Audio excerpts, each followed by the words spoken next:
আমি গ্রামের মেয়ে আর গ্রামকেই ভালোবাসি। গ্রামে থাকা সকল বস্তুই আমার খুবই প্রিয়। এই ন্যাচারাল প্রকৃতি দেখতে অনেক সুন্দর। সো হ্যালো এভরিওয়ান, কেমন আছেন আপনারা সবাই? আশা করছি সবাই ভালো আছেন। আমি অনেক অনেক অনেক ভালো আছি। চলেন বেশি কথা না বাড়িয়ে আজকের ব্লগটা শুরু করা যাক। আজকে কি ব্লগ করব আমার মাথায় কোনো আইডিয়া নেই, তবুও বলছি চলেন ব্লগটা শুরু করছি। প্রথমে শুরু করছি আমার রানীকে দিয়ে। আমার রানী আমার রুমেই থাকে। চলেন, আমার রানীকে দেখানো হয়ে গেছে, এখন দেখাবো আমার চুমকি। বলবো চুমকির কথা। গাইস, উনি বাড়ির থেকে একটুকু বের হয় না, সারাদিন বাড়িতে শুয়ে। এই দেখেন কিভাবে শুয়ে আছে পুরো রাজরানীর মতো করে। চুমকিকে শুধু খাওয়া বস্তু দিলেই হলো, ও খেয়ে শুয়ে থাকবে, কোথাও যাবে না। চলেন, জল এসে গেছে, এখন জলের ওখানে যাবো।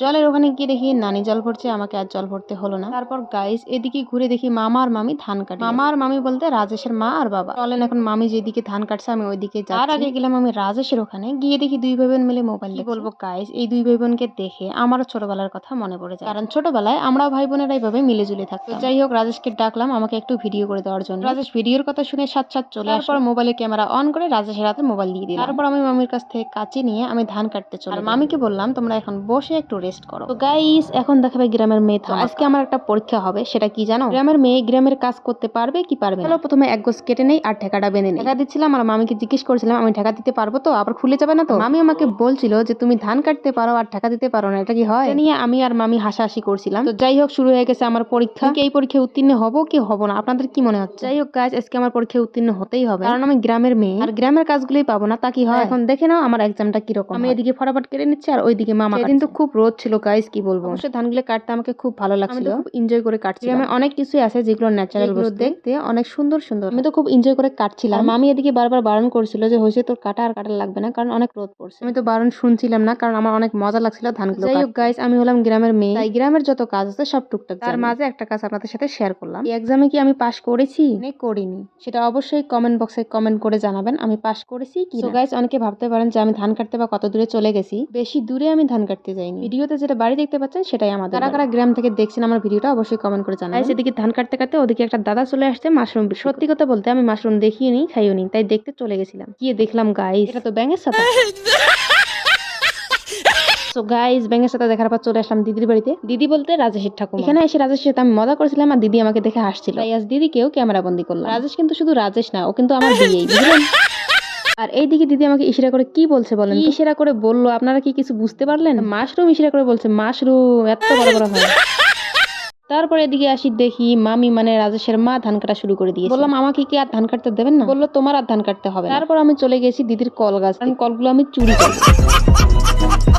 তারপর গাইস এই সোনালী ধাননি পথারখন আপনাদের সাথে শেয়ার করছি। আচ্ছা, আপনাদের ন্যাচারাল প্রকৃতির লুকটা কেমন লাগে? এই একটা গ্রামের ন্যাচারাল। যাই হোক গাইস, গ্রামে বাস করি, গ্রামের ন্যাচারাল প্রকৃতিটাই আমাদের কাছে অনেক সুন্দর। চলেন, অনেক আড্ডা দেওয়া হয়ে গেছে, এখন চলে যাবো বাড়ির দিকে। বাড়ি গিয়ে গোসল টোসল দিয়ে নেবো, তারপরে রাজেশকে বিকেলে পড়াতে হবে, কারণ ওর 25 তারিখে পড়ি। তারপর বিকেলে আমার বিয়ে চলে আসছে। আগের দিন বিয়ে 20 পর্যন্ত বানান লেখা শিখে গেছে। তারপর বলেছি বাড়িতে 30 পর্যন্ত লিখে। এই বাড়িতে 30 পর্যন্ত লিখে এনে আমাকে দেখা। আমি চেক করছিলাম কোথাও ভুল করছি কিনা, আপনাদের সাথেও সেগুলো শেয়ার করে নিলাম। এখানে আপনাদেরকে আমি দেখাছিলাম ওর হাতের রাইটিং গুলো। বাচ্চা হিসেবে ওর হাতের রাইটিং অনেক সুন্দর। এখানে আমি এসএমএস দিয়ে 1-2 বানান লিখতে বলছিলাম 20 থেকে। এদিকে আমি আপনাদের সাথে একটা বস্তু শেয়ার করেছিলাম। এই দেখো আমার কতটা হেয়ার ফল হওয়ার টেনশনে আবারও হেয়ার ফল হচ্ছে। কি করবো গাইস? আচ্ছা, কি ইউজ করলে হেয়ার ফল কমবে? কেউ জেনে থাকলে আমাকে একটু জানিয়ে দিও, কারণ হেয়ার ফলের টেনশনে ডাবল হেয়ার ফল হচ্ছে।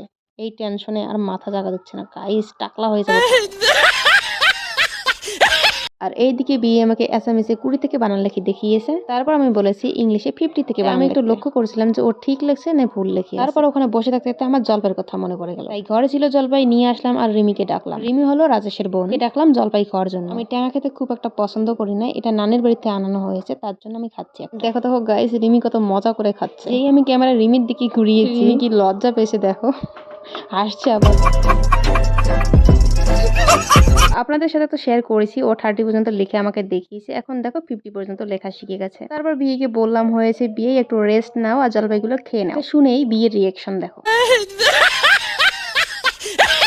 দেখেছো আমার বিয়ের রিয়েকশন। তারপর আমরা 3জন মিলে পুরো মসজিদের জলপাইগুলো খেয়ে নিলাম। এরই মাঝে চলে আসছে আমার চুমকি। কি রে, তুই জলপাই খাবি নাকি? ওরে বাবা রে, তোর খাওয়া যাবে না। দেখেছো চুমকির অবস্থা, ও যা বাচ্চা সেটাই খেতে চায়। চুমকি তো ভাগিয়ে দিলাম, খেতে দিলাম না, আমরাই খেয়ে নিলাম সব। আচ্ছা, তোমরা কে কে জলপাই খেতে পছন্দ করো অবশ্যই আমাকে কমেন্ট করে জানাবেন, ঠিক আছে? একটা কথা বলো তো, এরকম টেস্টি মশলা বানালে কার ট্যাঙা খেতে মন চাইবে না বলো তো? তাই আমি না খাওয়া মানুষটাও খেয়ে নিলাম। আর এইদিকে আমি একটা বস্তু নোটিস করি, এই মুরগির বাচ্চারা ভাষার ভিতরে যেতে পারছিল না। অনেকক্ষণ থেকে উড়াচ্ছে কিন্তু যেতে পারছে না। যেই আমি বাচ্চার দিকে ক্যামেরা ঘুরালাম, বাচ্চাটা উড়ে ঢুকে। বাচ্চার কাছ থেকে একটা বস্তুই আমি শিখলাম, কোনো কিছুতেই হার মানতে নেই। সো গাইস, ভিডিওটা আপনাদেরকে কেমন লাগলো আমাকে জানাতে ভুলবেন না। খাচ্ছি কেউ লোভ দিয়ে।